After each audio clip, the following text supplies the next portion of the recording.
It has been nearly 20 days since Bakersfield Congressman Kevin McCarthy was removed as Speaker of the House after failed Republican efforts to elect a new Speaker. Political forecasters and pundits are projecting swing seat Republicans to be vulnerable in the 2024 election.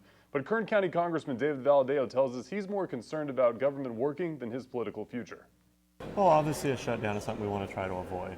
Ultimately, we have to get back to governing. Representative David Valadao speaking with Eyewitness News earlier this week ahead of a vote to confirm Ohio Congressman Jim Jordan as Speaker of the House. Nearly a week later, still no Speaker in D.C., and Valadao says that hurts our border security, government workers, and especially our military. Especially the lowest level, entry-level guys that are serving overseas and finding out that they're not going to get a paycheck and still have to work is not something that's good for morale. It's not good for our country. And then obviously our border security, so our Homeland Security, our DOJ, all the different departments that, there's something that might be a little more controversial, but a shutdown is not something a lot of us support. There is a thought Congress members in a swing seat like Valadao may vote for a bipartisan Speaker candidate, but after every Democrat voted to oust former Speaker Kevin McCarthy, some in the GOP caucus may still be a bit sour. So the Democrats all vote to throw out Speaker McCarthy, and now they want to come and cut some deal to put a bipartisan speaker that, in quote, when you say bipartisan and when you talk about Democrats, that means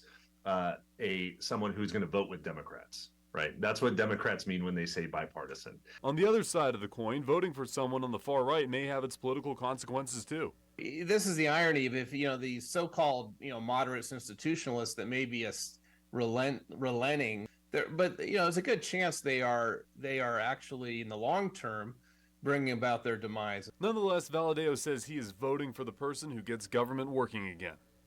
Literally every vote I've ever taken somehow gets spun in a way that's a negative. And any person that runs for Speaker is going to have some votes or some sort of history they can use against me, but I think they're going to find anything and everything they can.